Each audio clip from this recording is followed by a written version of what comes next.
Hey everybody, and welcome. It's Monday. Happy Canadian Thanksgiving, and because it is Thanksgiving, and there's many things for Amedeus to be thankful for, he will not be with us today, and he'll be enjoying hopefully a very nice Thanksgiving with his family. We hope that you all are enjoying the day. Of course, it is a lovely Monday, and what a weekend it was, huh? I mean, seriously. When you think about college football, it was good to see the Red River rivalry back. It was good to see it was meaningful. Oklahoma, of course, took care of business, beat Texas. That was a major game this weekend. Maryland played Ohio State. We talked about Maryland and Ohio State playing, this weekend, and the fact that Maryland played them tough for basically 3 quarters. It was a good football game. The fourth quarter, however, Coach Loxley and his Terrapins just couldn't hang with the Buckeyes, and so it was a tough situation there. I must say two things. One, amazing game between Arizona and Southern California. They kept me up till the wee hours of Sunday morning. It was worth it. It was a 3 overtime win for the Trojans. Southern Cal is playing well enough to keep. See, there's a note to Mario Cristobal. Now, let me just say, I did TV of the Hurricanes when Mario played for the Canes, okay? So I have respect for him. I like him as a person. I think he's a good coach. I just think Saturday night he had what had to be one of the biggest meltdowns, and will continue to be talked about as one of the biggest meltdowns in college football in years. When he didn't chose not to have his team take a knee, which would have been a simple thing to do, with 24 seconds left to go in the game, and they were up by 3 over. They were up over Georgia Tech. There was a fumble. Tech goes down. They score. They win. Miami's no longer undefeated. Those are the kind of bonehead moves that can cost you, in this case, an opportunity for an ACC championship, because you're going to have to play Florida State, right? If your only loss was to Florida State and you went to the championship game, then, that could be what propels you, if you were to beat them, propels you to a potential opportunity to be in the playoffs. That is no longer the case for Miami. They're not going to be a 2-loss team. They're going to have to beat Florida State. That's, not likely. Possibly, of course, but not likely. And so Coach Cristobal, who, as I said before, somebody I like, I respect, I just don't get it. I mean, Mario, what were you thinking? I mean, seriously, dude. This was just a catastrophic disaster. So, but the Canes were lucky. I mean, they stuck in the 25th spot on the AP Top 25 poll. Now, let me go to that AP poll before we get to the NFL. And trust me, there's enough of the NFL to talk about, and number of bonehead moves there, too. But let's take a look. All right, Georgia, number 1. Now, Georgia just, absolutely, went out and just crushed this weekend. So we don't have to worry about Georgia. Georgia's 6-0. Michigan is 6-0. Georgia faces Vanderbilt this week. That's a 12 o'clock game. Also at noon this week, Indiana's going to take on against Michigan. Ohio State 5-0 is going to take on Purdue. They're at Purdue. Honestly, I don't know Ohio State. I still think Ohio State's too high ranked. I know that they won. I know that they're undefeated. Florida State just keeping on. They Virginia Tech. They're in the number 4 spot, And so the Seminoles are still in the top 5. Jumping to number 5 is the Sooners with that big win over Texas. Hanging at number 6 is Penn State. Now, Washington and Oregon. It's an absolute and total insanity. Washington and Oregon are better than, clearly, than Penn State, Ohio State. My mind, they're at least the number 2 and 3 teams in the country. Absolutely, without question. They're the they should be number 2 and number 3.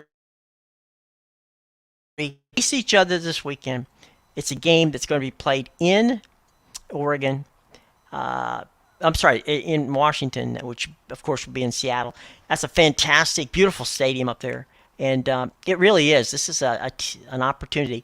One of these teams should be in the picture for the national championship, and we'll find out. We've got Michael Penix Jr., kid from Tampa, who has found his way to Washington. He's just balling out. You got Bo Nix, of course, doing an outstanding job at Oregon. So those two guys will face off. It's a national game. It's a 3:30 start here on the East Coast. And I'll tell you, we've been talking about it all season long, and now it's coming. So coming this weekend is going to be Oregon-Washington in that game being played at the Husky Stadium in Seattle. It's going to be fantastic, something to watch it. But, obviously we're going to delve into that much deeper. Texas number 9 hanging into the top 10 after their loss to Oklahoma. Seems about right. Now, SC remains undefeated, okay? They face Notre Dame, and that's going to be a game in South Bend. That's the prime time game on the East Coast, which is a 7:30 kick on NBC this week. It's a long-awaited game. Everybody's looking forward to seeing it. It's going to be tough. I mean, Notre Dame's defense has gotten, is good. There's no question about that. However, they lost to Louisville. Okay, there's no way getting around that. And SC is a better football team than Louisville. Okay, there's no question about that. So USC, who got the living daylight scared out of them by, an Arizona team that they beat in triple overtime, they might have been looking forward, to the Notre Dame game and not paying attention. So that's not a good thing, but we'll see. It's going to be SC and Notre Dame. I think that's going to be fantastic. So we're going to have some really good games on Saturday. So SC taking on Notre Dame, looking forward to it. That's number 10, Notre Dame, SC. Alabama's 11. They get Arkansas this week. That's no easy task either. North Carolina is number 12. They are also undefeated. They face Miami, and that game will be played at Chapel Hill. Big game for Miami, big game for North Carolina. If Miami hopes, as I said before, to make it to a title game, their hopes goes through North Carolina, and that's going to be a very, very tough game in the ACC. Ole Miss at 5-1. They play at Auburn. That's always a tough game. Louisville, who surprised a lot of people. They're 6-0, folks, and 14th ranked. They take on the Pitt Panthers. That game will be played, of course, at what used to be Heinz Field. So I'm going to call it Heinz Field. I know it's a Central Park now, but it's Heinz Field and always will be to me. 6-0 Louisville at Pitt this week. Oregon State, okay, good football team. They're going to take on UCLA. That is going to be a battle. That game is going to be, again, that's a prime time game. It's a Pac-12 showdown. And, Oregon is a big game for both of those teams. That'll be 8 o'clock on the East Coast this weekend. Okay, number 16, Utah. They are 4-1. Again, way, way, way underrated, okay? Now, they play Cal. Now, Cal has played some tough games, all right? They've balled out themselves this year. Cal plays against Utah. I don't know if we're going to see Cam Rising. They're coming out of the bye week. A lot of people have said, coming out of the bye week, Cam Rising will be ready. Look, if Utah is going to win the Pac-12, and that's a long way to go, but let me just say, I think Utah's a good football team. Utah, obviously, they have to beat California, but Cam Rising has got to be there. Okay, very, very soon, no question about it. All right, Duke 4-1. They're playing NC State this week. That's also a night game. That'll be a prime time 8 o'clock. Talked about UCLA. They are playing against Oregon State. We have 15 taking on 18. Obviously, whoever wins that game is going to advance in that absolutely killer Pac-12. Washington State, Pac-12, 4-1. They take on an Arizona team that we said had a wonderful weekend, playing hard against a Southern Cal team. And yeah, I know, look, there's no moral victories, got that. But at the end of the day, Arizona balled out. So does Washington State. That's going to be a good game. 19 for that. All right, speaking of 19, Tennessee is at Texas A&M this week. They're 4-1. Notre Dame, because Notre Dame 5-2. Host SC. That game is, of course, as I said before, the big game on NBC this week. And if they lose that game, which is USC, that would give them 3 losses. It's going to be tough for Notre Dame to do anything with 3 losses. LSU, after crush and win, they're going to take on Auburn. That'll be at home. That'll be a tough one. Kansas, 5-1. Again, they might be underrated. Kansas, I saw this week, very good football team. At Oklahoma State, that'll be a 3:30 game on the East Coast on Saturday. Kentucky hosts Missouri. Missouri's played well. Kentucky, better team. We got Mark Stoops, the Stoops family there. He, of course, has a solid team with Kentucky. So I think they're going to beat Missouri. That should be a win for them as they move on. And then the number 25 team, as we talked before, 4-1. Miami should be 5-0. Should be 5-0, but they're not. So there you go. Hey, there's something that's never happened before, guys. And that is the perennial power in college basketball. North Carolina, Duke, USC. Okay? We're talking about Arizona, all of them. I'm sorry, not Arizona. Are all ranked in the top 25. And, that's something we don't normally see. You don't see the quote-unquote predominant basketball schools being ranked, in football. So something that's really never happened before is happening now. So anyway, very interesting situation with the top 25 in college football this past weekend. Okay, so there you go for that one. Let's take a look now over at the NFL and some of the headlines. I don't know if you watched it last night, but the 49ers totally dismantled the Cowboys. Now, gotta say, very, very impressed with the way the 49ers played. I mean, the balance was just ridiculous. I mean, they had everything going their way. Defense was just balling out. They were great. Just a really good, solid football team on both sides of the ball. Christian McCaffrey, give me a break. I mean, the guy is just, all-purpose man. He is everything, okay? Absolutely everything. He is just playing great, for that team. Brock Purdy's going good. You got all those guys that can play on that team. They're just having a great year. The Eagles, do what they do. They stay undefeated. They don't get the style points the 49ers do, but again, they're still there. The Steelers, have played well enough to put themselves at the top of their division after beating the Ravens yesterday in a game where you got to wonder what was Jim Harbaugh thinking. John Harbaugh, excuse me.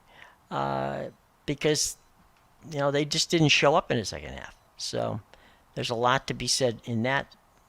In what's going on with the Ravens. They got to get that thing back together pretty quickly, or they're not gonna be around. A lot of tonight is the. I know a lot of you all are big fans of the NHL. We're going to get to that. The NHL starts this week, and I know a lot of folks are excited about that whole situation there, and and we will keep you up to date on what's going on with both the NHL and the NBA, both of whom are going to be starting very, very soon. Okay, very, very soon. So there you go with that.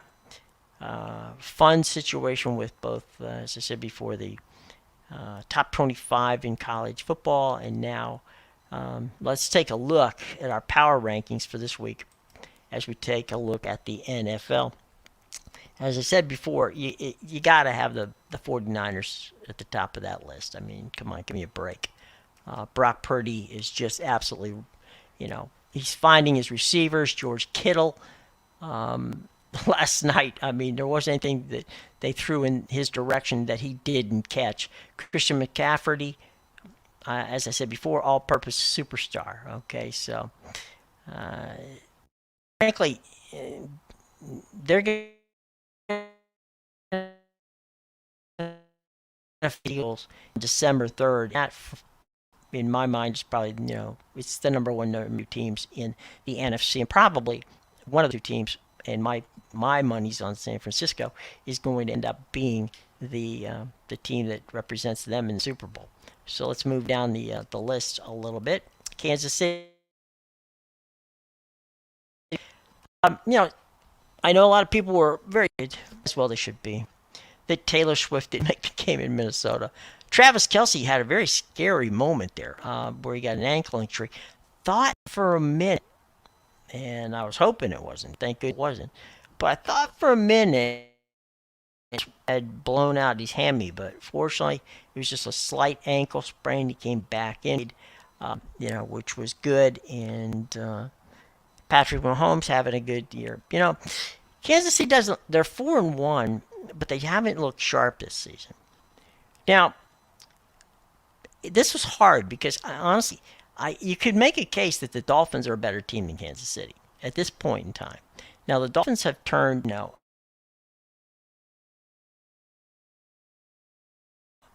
another back yesterday afternoon as Tua was phenomenal. Devon Achey was amazing. Tyreek Hill, Jalen Waddle, Raheem Mostert. I mean, that's a 4x100 relay team, okay? Miami is just phenomenal, and they're fun to watch. So, I don't know. Kansas City and Miami are you could flip it one way or the other. Miami could be number 3, Kansas City could be number 4. Flip the coin either way. You're not going to lose. Detroit is in our top 5. They're 4-1 also. The Lions continue to prove that they are for real 7 times over. They're starting with their season opening win at Kansas City. They've dominated up front offensively. They've got a great running game. And so, you got to pay attention to Detroit. Look, Buffalo's still in the mix at 3-2. Buffalo, after 3 basic romps, they can be excused for losing that game in London. Josh Allen and the rest of the team struggled. It was, remember that they lost to a Jaguar team that, number 1, is a good team. Number 2, has been in London for the past week. So they didn't have to worry about, the time change and all the other stuff that goes with it. They were there and had the opportunity to be, for all intents and purposes, the quote-unquote home team. So there you go. Now, the Jaguars, we have them at number 7, okay? We like the Jaguars, okay? They are coming around. Trevor Lawrence is Calvin Ridley, Christian Kirk, Travis Etienne playing football for the second week in a row. And, last year they played well and looked good in the playoffs. So we like Jacksonville at the number 7 spot. Number 8, you got to put Dallas. Now, Dallas is 3-2. But the Cowboys on offense are limited. Now, played some other teams and beat them badly, but go badly. And they proved that some strong defenses with a pass rush can really give them grief. And I think most people didn't expect, you know, Dallas to give up as many points as they did, but they did. And they just didn't look good against the 49ers. But then again, not very many people look good against the 49ers. But Dallas, for us, is your number 8 team in the poll, in the NFL poll. Number 9, Pittsburgh Steelers. Now, let me get to this from a moment. The Steelers are a flawed football team, but there are a lot of flawed football teams, okay? What they're showing us is that Mike Tomlin has instilled that kind of mental toughness in Kenny Pickett after 17 games as, the starter for the Steelers now, that, I think he wanted. And the ability for the Steelers in the last quarter to come down and just, come through and do what they needed to do to win the football game is, what everybody wanted them to do on that Steelers staff. Now, TJ Watt and their defense has, came through and they really are playing as good a defense as anybody in their division, and certainly in the AFC. So they're there. Now we have the Baltimore Ravens at our number 10 spot. The Ravens are getting sloppy with Lamar Jackson. It's funny, you could look at that game between Baltimore and Pittsburgh yesterday in one of two ways. This is the way I choose to look at it. Baltimore played sloppy in the first half, but well enough to win. Pittsburgh played strong enough, and as I said before, they took Mike Tomlin's mental toughness situation and Kenny Pickett's ability to play within himself to beat the Ravens. The Ravens lost that game yesterday because they were simply just not disciplined, and that's not something you would expect from a team as talented as they are. But they had wide receivers who literally couldn't catch passes that Lamar Jackson was throwing. It's not Lamar Jackson's fault, okay? This is on the receivers. They can't catch footballs. They just can't, okay? Now, John Harbaugh, again, he's having some coaching issues from a standpoint of some of the stuff that he's doing. I haven't got a clue what he's trying to do. But that's not, it's not my problem. It is John's. And we'll see if he gets it sorted. The Buccaneers are number 11. They had the week off, okay? But they are looking pretty darn good. Now, the Bucs saw the Saints and the Falcons both win games.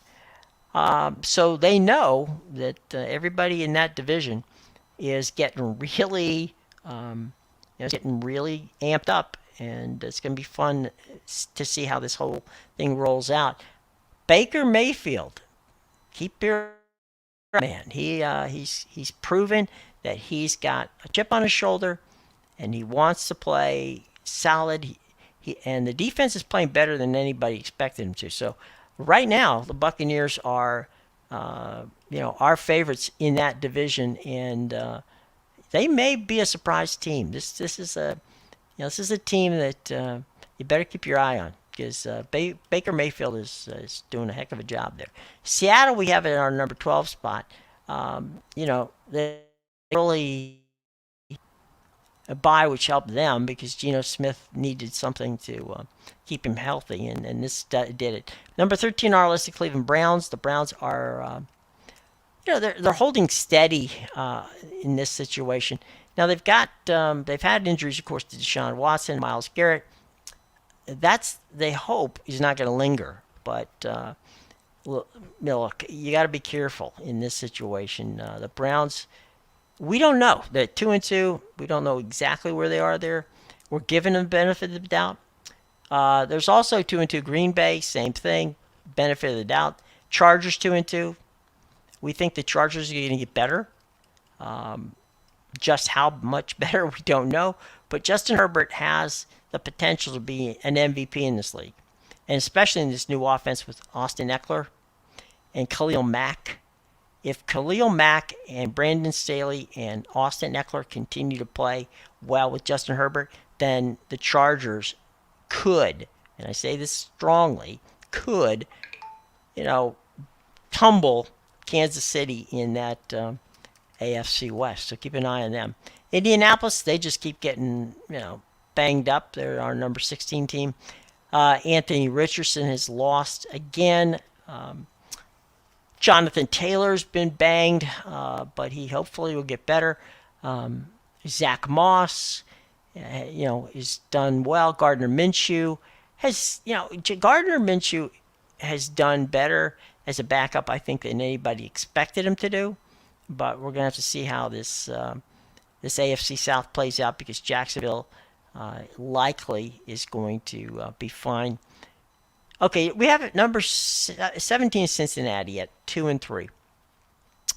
Look, the Bengals saw Joe Burrow mostly healthy in the game against Arizona, and that makes a world of of difference. Okay, so if Joe Burrow is back, on point, then the Cincinnati Bengals could start a roll here that could take them past, the Steelers in that in the AFC North. So keep an eye on the Bengals. Keep an eye on Joe Burrow. Look, they've always gotten off to terrible starts in the past, and have, under Joe Burrow, have absolutely, done an outstanding job coming out. So I would not necessarily be too concerned about the fact that right now they're number 17, because they could bolt up this chart real fast. Number 18 on our list, that's the Saints. Now, they marched into New England and just rolled all over the Patriots. Dennis Allen's team is starting to play defense. Derek Carr didn't need too much, and he didn't give him too much from the quarterback standpoint. If New Orleans wins the division, it's going to be because of the defense. It's not going to be because of the offense. Okay, so the Saints continue. We'll find out. We'll kind of wait and see. Los Angeles Rams. Look, Cooper Kupp is back. Matthew Stafford is playing better. Puka Nacua, Tua Atwell.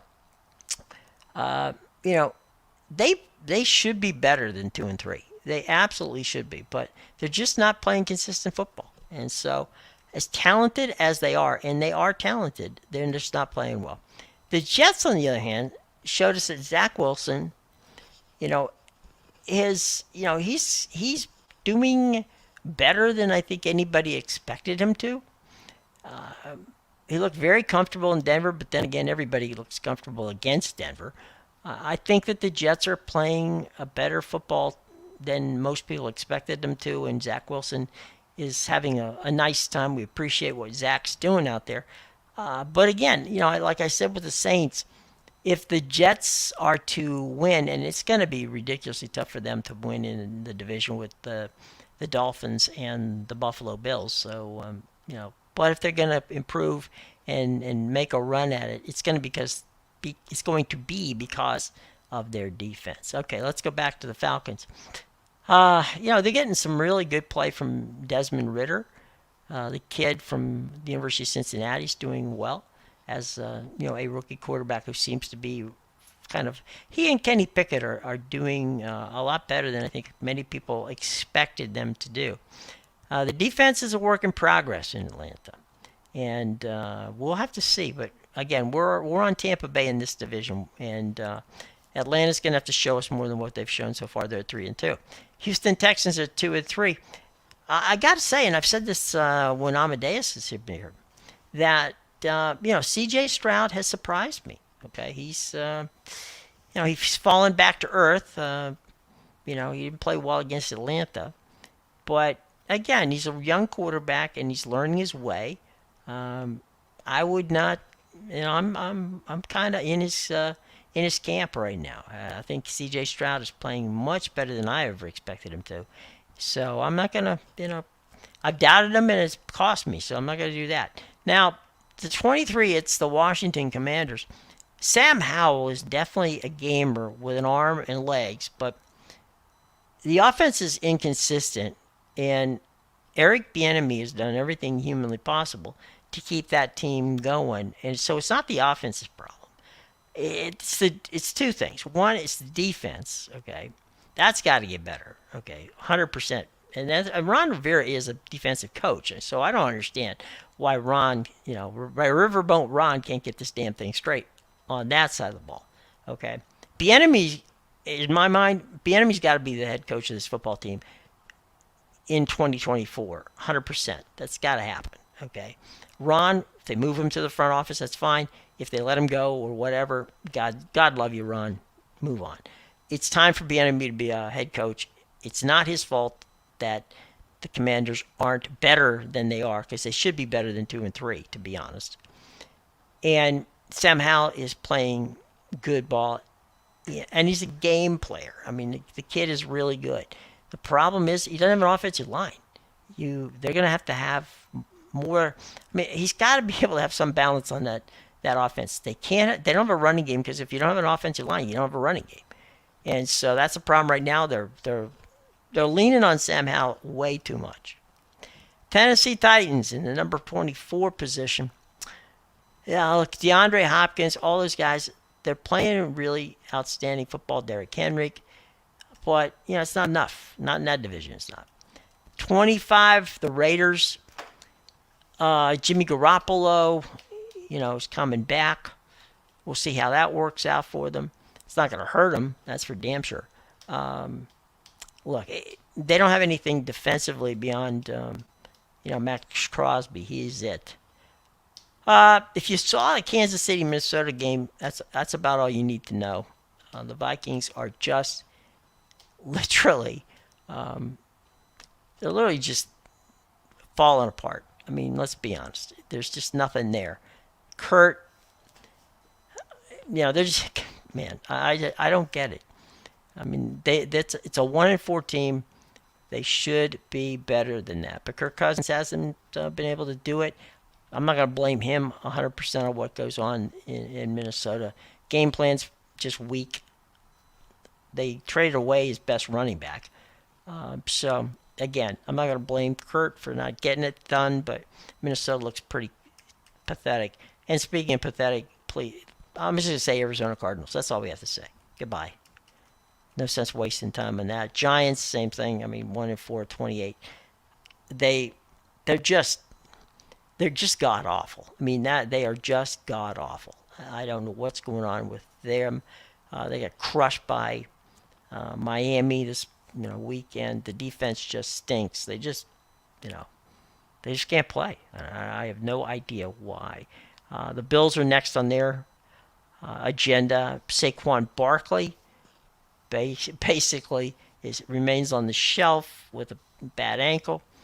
So there you go. Speaking, I don't know if he's the worst team. They're the worst team in football or not, but 29 in our position, 1-4, is the New England Patriots. That's Mac Jones.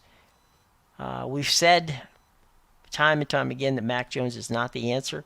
This might be the year for Bill Belichick to go. Okay. I say that not because I think Bill Belichick's a bad coach. He is not. He is absolutely not. But what happened in New England is that Brady knew when to leave and Bill didn't. This is Belichick. You can't win if you don't have players. Belichick did a fantastic job. I mean, this is a Hall of Fame coach. So when I say Bill needs to leave, it is not because I disrespect him. It actually is because I don't want to see him go out this way. He needs that organization, and in many ways that team, is a teardown and a rebuild. Okay, that is something that I don't think Bill Belichick wants to do. I mean, when you've been to the pinnacle as many times as Bill Belichick has. I don't think he wants to go into full-blown, rebuild mode. And fortunately, the Patriots have been trying to put a Band-Aid on, just because, look, Mac Jones is not the guy for them. Okay, he's not a starting quarterback in the NFL. That being said, that doesn't mean that Mac Jones is the only reason that the New England Patriots are 1-4. There's many reasons why Mac Jones is just the face of it, because quarterbacks always get that kind of stuff. As I said before, this is a tear down and start up all over again.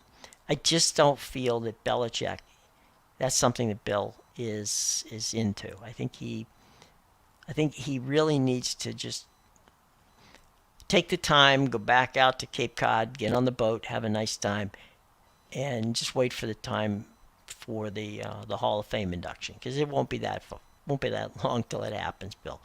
But I think as far as the Patriots are concerned, it's a rebuild. I don't think Bill Belichick wants to be there for a rebuild. Okay, here's where karma's biting Sean Payton in the ass. The Denver Broncos are 1-4. They lost yesterday to the New York Jets. Payton said, and this, I can't believe Sean would say this. He's not a dumb man. Sean says that, the worst coaching job in football might just be the Jets' job. And, of course, yesterday the Jets beat them. Which just goes to prove, Sean, that you should keep your mouth shut about that kind of thing.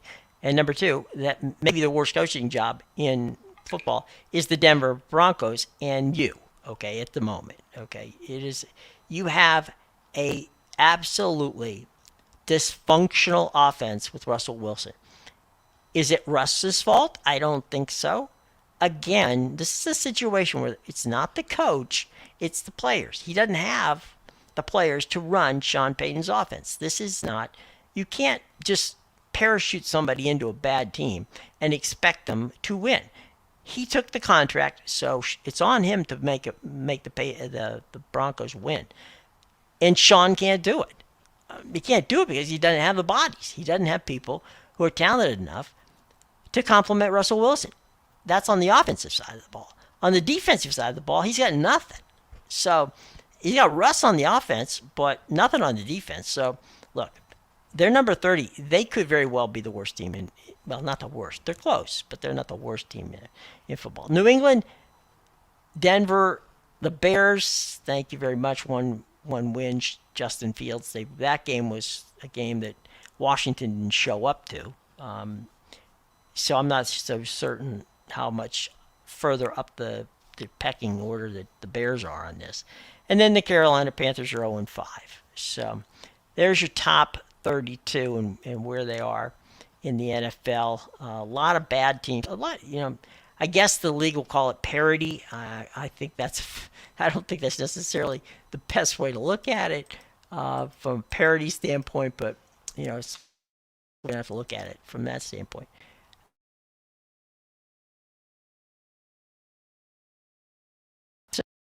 We go from here to baseball, okay?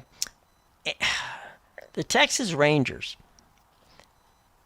what an interesting situation they are, huh? Think about this. The Texas Rangers, the last week of the regular season, had ample opportunity to ball out and win the division, and they literally fell on their face. That gave Houston the opportunity to win the West. Meanwhile, Texas languished. Then they show up in Tampa. I should say St. Petersburg for those who don't know. That's where the Trop is. And they knock off the Rays 2 straight. This weekend, they took 2 straight away from the Orioles. It's very possible that Texas, as they go back to Texas for the next 2 games, may very well be a team that wins and makes it to the playoffs, to the from the divisional series to the American League Championship Series, where they literally beat the 2 best teams in the American League. It's very possible that happens. So, look, I'm not going to say that that Texas has got it in the bag yet because Baltimore's a very good baseball team, but at the moment, it certainly looks like Texas is in control. Meanwhile, I think we've seen this movie before. The Philadelphia Phillies just, they don't win during the when it comes to the Atlanta Braves. But my gosh, when they come to playoff time, how about it? Bryce Harper, Trey Turner, Kyle Schwarber. Phillies are just the Phillies are doing what the Phillies do, and that is just beat Atlanta when the money's on the table. They literally just go into Atlanta and take the cash from them and just say, it's not today. You're not going to the playoffs anymore. This is us. It's our time. It's our turn. This Philly team, they just keep doing it. I don't know how they do it, but they just keep doing it. But good on them for their abilities to do that. They're an entertaining team. They're a fun team in Atlanta. I mean, come on. I mean, Atlanta. You would think Atlanta has the ability to win, and they could still. All right, they absolutely could still. But man, it's gonna be tough. Meanwhile, I don't really. The Dodgers got clobbered. Okay, on the Open. That being said, I don't give up on the Dodgers just because of what happened with the D-backs and Clayton Kershaw. Okay, that that one we'll have to see. I do think, however, that we got a really good opportunity to see the Dodgers get back into this. And look, Atlanta could do exactly the same thing. Atlanta's just as talented, but there's something about this Phillies team that just seems to look, better than the Braves situation with the Phillies, and no shade being thrown because of Arizona. I just don't think the D-backs. I don't think in the end that the D-backs will be able to overcome the Dodgers, but we'll see how that works out. The Phillies certainly look, talented enough. And then, of course, the only one where right now where we have an even situation is Houston and the Twins going last night into Minnesota and leveling the series last night, going into Houston. I'm sorry, and leveling the series last night. So they'll be 1-1 going back to Minneapolis for that series. But Houston is playing solid baseball, so that's gonna be tough for the Twins to come out of that one in that case. So right at the moment, and this is just for the moment, it looks like we may see an All Texas American League Championship Series, and we may see a Phillies Dodgers rematch in the National League. So that's all coming up baseball wise. Of course, we got those games tonight: Phillies, Braves, Dodgers, and D-backs. So let's keep a check on that one. Okay. So there you go. As I said before, tomorrow begins the NHL. We'll delve far deeper into that on what's going on in the NHL this season, and a lot of changes were made in the off season. We'll see how that works out. So some fun stuff there. Of course, tomorrow we'll have an opportunity to see Amedeus back. Looking forward to that.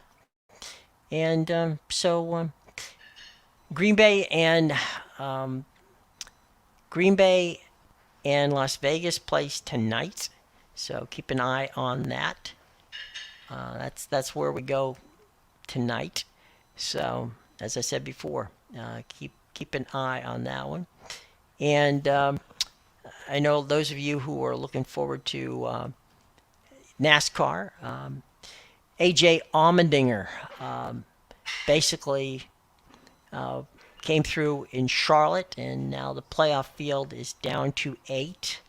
Kyle Larson is, Kyle Larson, a lot of people think that's who's going to come out of that. And we'll see. But it's good times for Hendrick Motorsports. Kyle Busch came the closest to pulling off a historic moment, but he finished third in that must-win race situation. Busch, Ross Chastain, Bubba Wallace, Brad Keselowski were eliminated from the championship contention. William Byron and, of course, Ryan Blaney, who have won the first two races in rounds of 12, entered Sunday not knowing that they could advance regardless of what happened.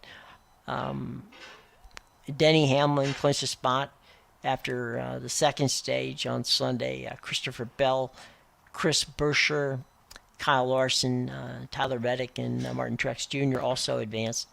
The takeaway from Sunday's race was that Byron finished second, followed, as we said, by Busch. Ty Gibbs and Joey Logano were also in the field, but that they are not in the advancing situation. Surprisingly, Allmendinger won. I say surprisingly because usually, as good a driver as he is, he usually ends up wrecking before he gets to that point. But we're getting down to the finals, and we'll see how things continue to go for the Dinger and the rest of the guys in NASCAR. Okay, and we'll see how that goes this week. We'll probably reach out to our buddy Rod Cape, who is a expert on NASCAR for that. All right, so here's what we got going tonight. We got baseball tonight. We got the National League, with the early game being the Phillies and the Braves, followed by Monday Night Football, which is Green Bay against Vegas, and then we top the night off with baseball, and that's the Dodgers hosting the Arizona Diamondbacks. Okay, all right, folks. So that's been that's where we are right now. We hope that you had a wonderful time. We have enjoyed very much having you with us this afternoon. Lots of good questions, and it's good and good to see Justin Lucas with us, and also Immaculate. Good to see you too, buddy. Always nice having you. Why is the Big 12 now considering expansion with Gonzaga? Justin, that's a good question. I really don't. If you remember back before they expanded to Arizona and with those two teams, and then of course got Colorado and Utah, they had talked about adding Gonzaga. I think if they add Gonzaga, then I think they'll also put Connecticut in that situation, because that's, if you're going to add two basketball teams, which looks like that's what it's potentially going to happen.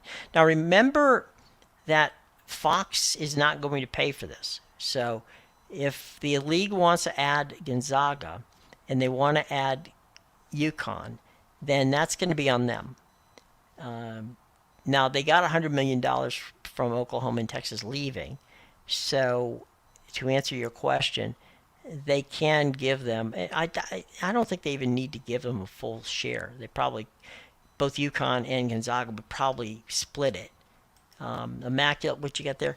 Talk about Gonzaga ended when they got the four corners. Right, exactly. Gonzaga was never Plan A. I still don't think so. This is playing out similar to UMAC when he used Gonzaga and UConn previously. Yeah, I think you're right. Except for Yermak wants UConn. I mean, he does want UConn in the league eventually. Now, whether he can get them in the league soon or later, I don't know. There's no rush to put UConn and or Gonzaga into it right now. As I said before, if they're going to add them, it's going to cost them, and that's money they're going to have to take out of their stuff. Yeah, I think eventually he wants them both. But Yormark wanted. I mean, Yormark's going to get UConn. I mean, that's. It doesn't matter when it's going to happen. He's going to get UConn. Um, I've spoken to a couple people at UConn. They are convinced he's going to get them. But it is what it is. Let's see what you. But it seems like they are rushing this Gonzaga move, which makes you think that it's part. Um, it's part of some. Well, the only thing it can be part of is the opportunity to get both UConn and Gonzaga in there. Because I don't think he's going to take Gonzaga without taking UConn. Let's you got Immaculates here. Okay, hang on, let me drop him in. You didn't see there, bud. How you doing? Good. I figured instead of us just talking in chat, I'd go ahead and That would be that would be a good thing to do. be a lot easier. Mm-hmm. I hope you haven't been there long. I was just No, I going just through the popped whole in. list of I put in a couple stuff. things in chat, and I was like, "Wait a minute." He asked me to stop by. I haven't been able to follow much NFL. I do a lot of my work on Sundays, so Oh, it's okay. when you're talking previously, I really couldn't jump in and say much. That's all right. I'm not sure that I said that much to begin with, but we'll see how that all works out. No, the only thing that there were a couple of things that tickled me over the weekend, and you were out there in the desert. That Hmm. game with the football game between USC and Arizona. Besides the fact that it made me lose most of sleep into Saturday night into early Sunday morning, was a very entertaining football game. I thought that was one of the most interesting things of the night, along with Mario forgetting that Oof, yeah, that was bad luck. kneeling down is probably your best way to end a football game instead of handing it off and fumbling it. I But think on the ASU side, I think people realize now, hopefully, that Dillingham is for real. And yeah, previously, Kenny. he had someone else calling plays, and he kind of Hmm. took that over. And ever since he did, it's been a different team. And Yeah, I think people see that now. I think so, and I think that this is a killer Pac-12. My God, there's not a bad team really in there. You don't have an off night. Yeah, I mean, I'm not so sure. Maybe Stanford, but Well, uh, okay, fair. but That's fair. across the board, it is definitely the best conference right Yeah, now. yeah. I just it's there's that Oregon Washington's game's going to be a lot of fun. Yeah, that's gonna. I think game day is going up there. Yeah, they are. It's funny because somebody was telling me the other day, well, we really need it's you got to be on television for this, that, and the other, because nobody's. How are you going to recruit somebody to go from, how can a team in out west recruit somebody from say Texas or someplace like that? And I'm like, you do realize that Michael Penix Jr., the kid who's quarterbacking Washington, played at Tampa Bay Tech in Tampa, Florida, which last time I checked, and I've been there, that's a hell of a long flight from Tampa He to. was he was He at was in Indiana Indiana. too. He Yeah, was in and Indiana, and in fairness, and I don't think a lot of people are realizing this. It's the portal, okay? The this portal is the is where future. people are getting their players, all right? Mhm. They don't, do they care if they're being watched on television? I'm sure they do. More so, frankly, for the family than for them. But, Michael Penix wants to be a professional, NFL quarterback. And he saw in Washington that they had a system because he knew the coordinator. And the coordinator sold him on the concept that if you come to Washington, this can work. And it did. And the Mhm. same exact thing happened to Bo Nix. Bo Yep. Nix, you know,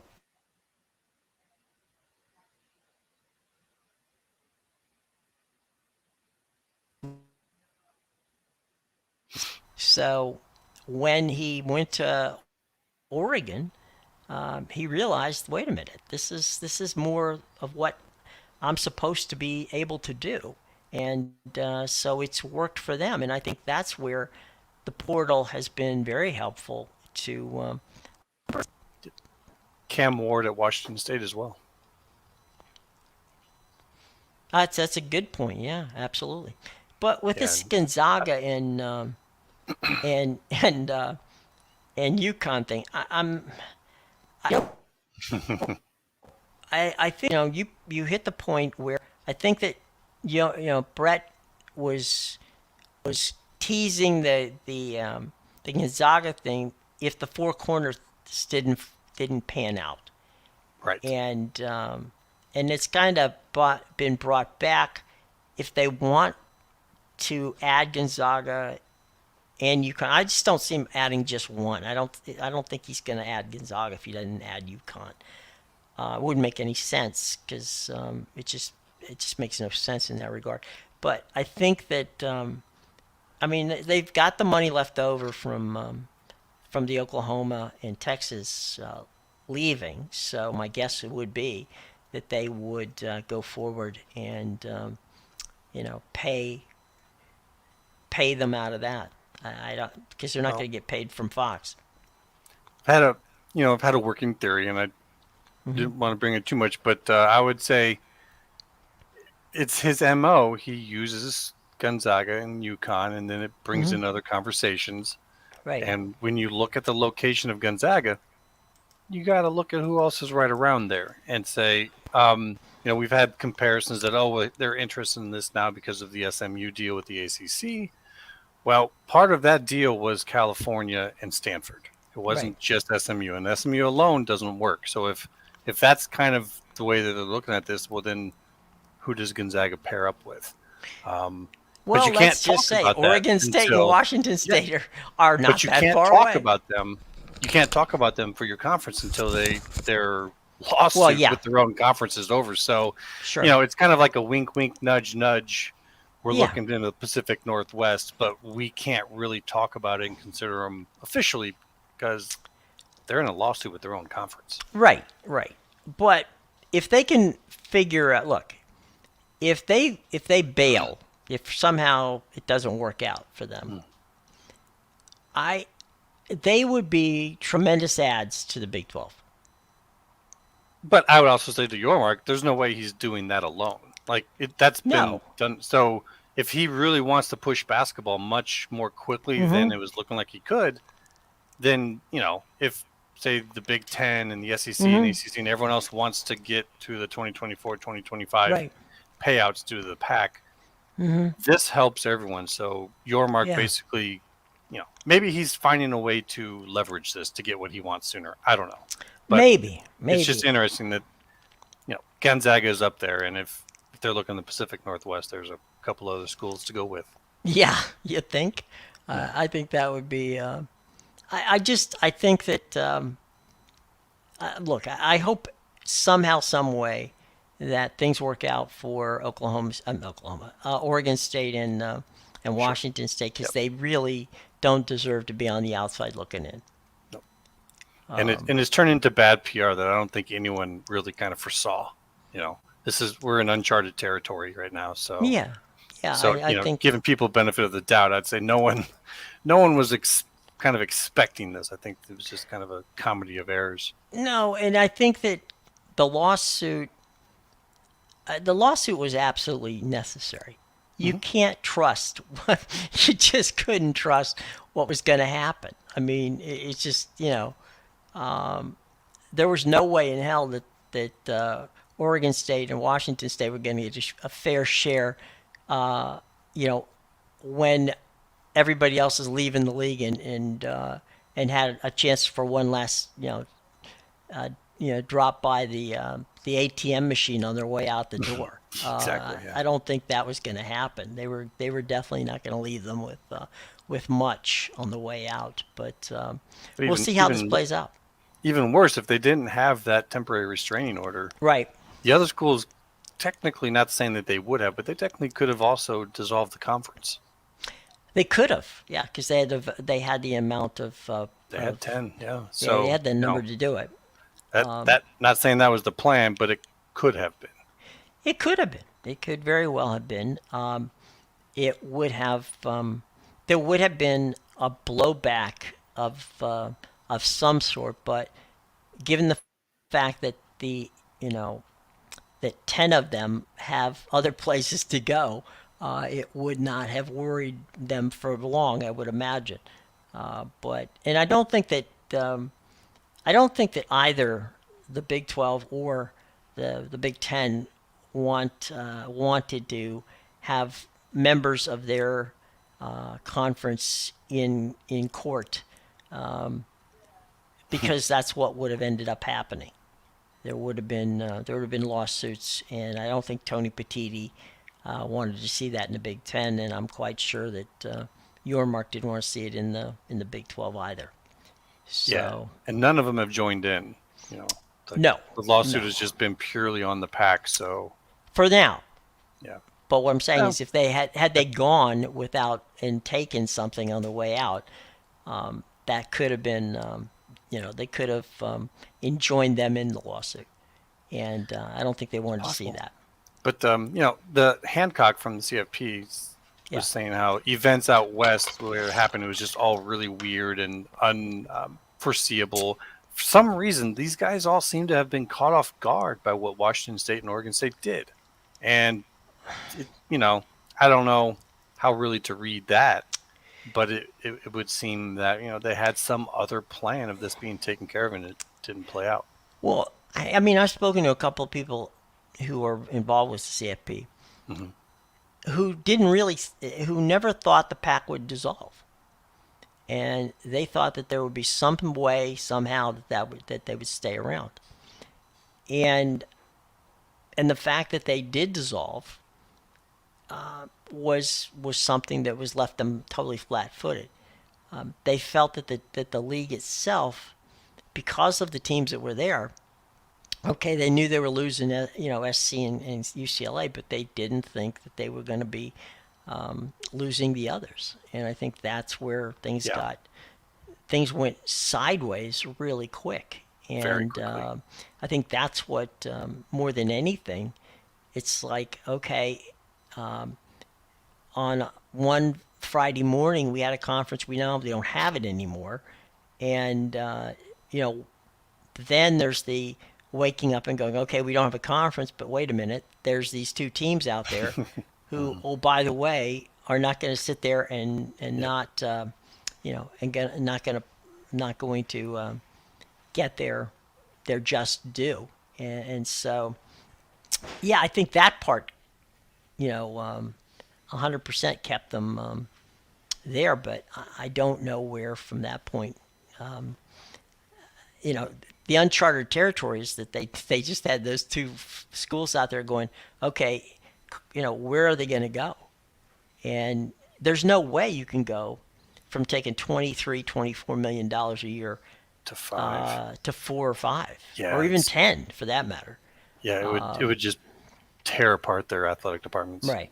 And in fairness to the fact that neither one of them particularly run their organizations that well, it doesn't really matter. That's not. Oregon State seems to be a little bit better, but yeah, Washington State's had some very public problems here recently. Yeah, and look, if you want to go down the list, right, you can go into every conference in whether it's a Big Ten or the, you know, I mean, there's there. I mean, I don't know how many people realize that Alabama owes somewhere in the neighborhood of $240 million in debt on the stadium that they just added, so that they could have 100,000 people, in Tuscaloosa. All right, so there's debt on all this stuff, and people these Yeah. there's even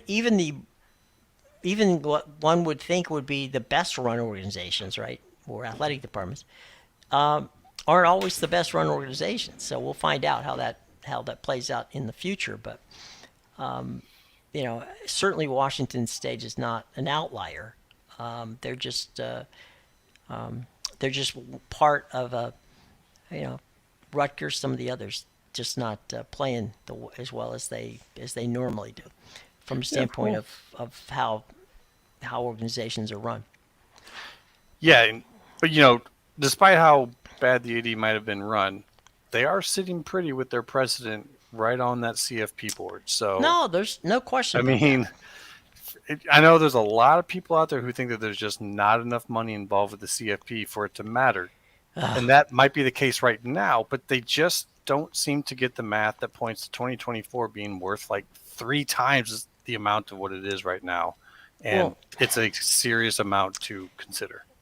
it's it is the it's the we talked about, and we've talked about this before, and we'll We have, yep. wrap it up here in the Yes, not too yeah, distant future. But and we'll have another conversation about this another time. But this is the last big contract. We talked about how this is the last big contract TV wise for the conferences. Well, this is the last probably big TV contract for CFP, and everybody wants it. Mhm.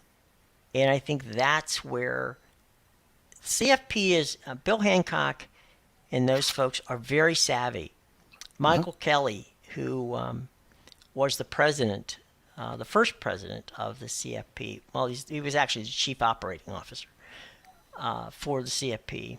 Is now the athletic director at one of my alma maters, the University of South Florida. Yes. Michael's a good guy, and your conversations with Michael. These guys run this operation, the CFP. They know, they're very savvy in what that money is going to be. Okay, they have gamed this out. They know how much money they can get. They're very savvy about where they put the championship game. They know how much money's out there, and they realize that this could be, and I think this is what they want. They want a Super Bowl-ish Mhm. type situation where it's Yes. not just ESPN involved. Nope. They want all of the networks, as many as the networks out there, and the streamers involved. They'll take the streaming money for the early games, and then they'll take money from NBC, ABC, and Fox for everything else. And Yeah. they'll rotate that, and NBC if they're involved, and or CBS if they choose to be involved, and they'll take that money and they'll that rotation, which is like a Super Bowl rotation. That's what they want. They see what's going on in the Big Ten, where they've got all linear with with the streaming coming from Peacock and from Paramount Plus. They'll take they understand it. They're not afraid of the streaming. They're not afraid of the linear. They know the money's there. They know the money will be on the table, and they know whatever they're asked, they'll get pretty damn close to it. Yep. So you're right. I mean, there's going to be a massive amount of money that that the CFP is going to have on at their beck and call. They don't want to screw it up, No. and they're not going to let something like this screw it up. No, and there's a lot, like you say, in a future time, we could go deep into 2024, 25, and especially with 26, because we have that could be entirely different. It's an entirely new contract set up. But I find it interesting what you bring up in terms of USF, and you're saying the guy in charge there Michael Kelly. He had a position right within CFP to see where everything's going. Right. And that shows with USF. USF has been making a lot of good decisions in terms of how to position themselves going forward should some opportunities arise. You got AAU status. You've got a new stadium coming. Great location. So I find that I didn't realize that connection, but that does explain USF and all the moves they're doing. Well, Michael was heavily involved prior to. The reason the CFP went to Michael was part of the Tampa Sports Authority, and he met Bill Hancock when he was working to get Super Bowl 55 in Tampa. He and Hancock had worked to get the NCAA men's basketball championship in Tampa, St. Petersburg. They work with the Vinik organization. So when he was asked, Michael Kelly was asked to go work at CFP. He was very sophisticated in how to upsell the championship game. He put the championship game and explained to Hancock how a championship game should be marketed like a Super Bowl would be, where you have people, you have multiple people wanting it, and you figure out what is your best option from that standpoint. Moving it back and forth east to west, that sort of thing. And Tampa hosted the third one, which was right after the Arizona one. When I think that was the year that Clemson won, and they meaning Tampa, with the Vinnick organization. They host this. They have the NCAA Women's Championship. They now are in that rotation. They're in the rotation for the Frozen Four. So they host a lot now of the NCAA Championship events. Those events are held at the Emily Arena in downtown, and that arena is run by which is run by the Vinnick group, which owns the Lightning, and so what Michael did is USF had been involved with the marketing the marketing was, they were part of ESPN's marketing gang. And the first thing he did was sever that. He didn't want them involved with that because that, they kind of layer things, all right? So there's a pecking order. He didn't want in that pecking order. He wanted the ability to play his own, to play the field, play his own game. Yep. So the Vinnick Group stepped up and said, all right, we'll take the rights. We will pay you for the marketing rights. And so, so Michael slowly but surely has moved, the game along. He also went out and hired, Golish to be the new head football coach. That's paying off. And again, they hired a new basketball coach, which we don't know how that's going to work, but it works. You would imagine that things. So he's going out and doing, hopefully, the right things, and doing things the right way. And I think that, and it was funny because people said to me, well, they had no chance, with regards to the Big 12 whenever when they were adding people. Yep. But he had he had a nice long conversation with Bowlesby, and Bowlesby just said, Michael, it's just not time right now. We can't do this now. We can't do it because of the fact that you have to get, they had to work on fixing the coaching situation, and they got some work to do. And believe me when I tell you, there's not from Tony Petitti all the way down to to a number of different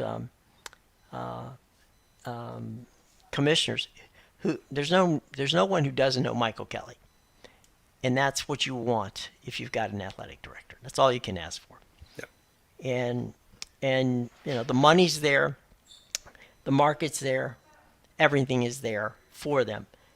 Timing is always going to be the problem. That's going to be the key. It is. And I think that there's going to be a spot for them in the Big 12 I think so. But the power conference consolidation needs to happen, needs to get worked out. But once it does, you can't look at USF and say that that's not a great partner to put in there with UCF and give Big 12 two spots for Florida. Like it's a no-brainer. And I think that the thing that Michael has preached is just it's time. It's take your time. Don't rush. Let's get this right, and get the play. He wants the right partners, and I think that's. It's showing how you do things the proper way, and I think that's all you can ask. Is somebody who knows what they're doing. It costs the university a lot of money to hire them, but if you're going to do this, you do it, and the commitment is there. And I think that it will eventually pay off. It's just tough to go otherwise. Yeah, they'll get there. It's just a matter of time. But I'll probably have to break off here pretty soon. But I just want to leave you with one thing that you were talking about earlier, and you brought up Michael Penix. Yeah. And in my opinion, in the new way they're going to have to start grading these quarterbacks for NFL play, he should be the number one guy. He's come up having to play a tough game against superior athletes. You know, you have to work on your Sure. windows and your reading much Sure. more difficulty. And now he's proven it at Washington. So, you know, a lot of people talk Caleb Williams number one. If I was picking, I'd take Penix. I would agree. And that's no shade on Caleb. Nope, not at you all. know. But he's had a good at Oklahoma. He's had a good Yep. at USC. He's always had better athletes. He's had bigger windows for passing into, and he's always had to Sure. rely on his legs to sometimes make things happen. Whereas Penix, Right. that guy just finds tiny windows and palms the ball. I mean, he's so impressive. I saw Michael from a friend of mine. I mean, growing up in the Tampa area. Now, of course, living in D.C., but I still have plenty of people who call me and say, "You got to see this kid," He and is something. he's a freak, and and the other part, and we'll wrap things up together on this one. But we are going to do one of these things one day very soon. We're going to sit down and we're going to rip the Band-Aid off of what's going to happen in 2023, 2024, 2025. All right. So we will do that soon. Because I truly want your input on this. I really appreciate what your knowledge is in it and respect it. I appreciate that. That's a deep conversation, though. That one's we're going to be digging deep on that. That's gonna you're gonna have to. It's going to ruffle some feathers. Well, yeah, friends and family who want to watch that, bring a pad and a pencil because you're going to have to. This is going to be a masterclass, okay? Because there's a lot of things here that you're not going to quite necessarily, and I'm not going to say you're not going to get it because that's not. I don't want to be disrespectful. I'm simply saying you're going to have to write it down because you're going to have to look some of this stuff up. But anyway, meanwhile, back at the ranch, what you're talking with Michael, is that I do believe Washington, with Penix, everybody I've spoken to who grades quarterbacks and grades, Penix is right there. I mean, they're all saying to me, look, he's, he wasn't on our radar. He wasn't on our radar, but he is now. And so, yeah. And I'll tell you one other guy. We talked about him just a second ago, and that's Bo Nix. A lot of people have graded him higher than they put him right there with Caleb. So that's pretty tall cotton. My other sneaker to get into this based upon what he's gone through and where I think he's at and how quickly he could make a difference on a team is Hartman.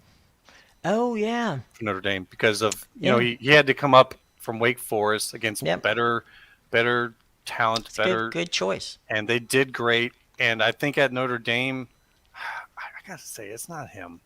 They don't have great skill players there, unfortunately. But when he does well, man, he'll wow you. Like he puts those balls into tight windows, and he is definitely a great leader. I got Penix and him as the sneakers that might surprise some people come NFL draft time. Well, he reminds me of a Kenny Pickett with a better arm. Yeah. And I'm talking about Hartman. And it'll be interesting to see that game with Notre Dame this week. Yeah, I think he's ready day one NFL leadership style. I mean, he's what, 26, 25 years old? Well, yeah. It's just, to me, it just seems like if you can get that guy at a good spot. He's a very mature kid. Yeah, so. But anyways, looking forward to that conversation you're bringing up and down for the challenge, and I know you'll put together something pretty amazing. So. Well, we'll have some fun. Yep. Well, look, everybody, it's been a pleasure having you with us this afternoon. Good to have you sneak by here toward the end of the show, but anytime you come, it's always a treat. So have a lovely day to you and to everyone else, and we will see you tomorrow, everybody, 2:00. All right, take care. Have a good day.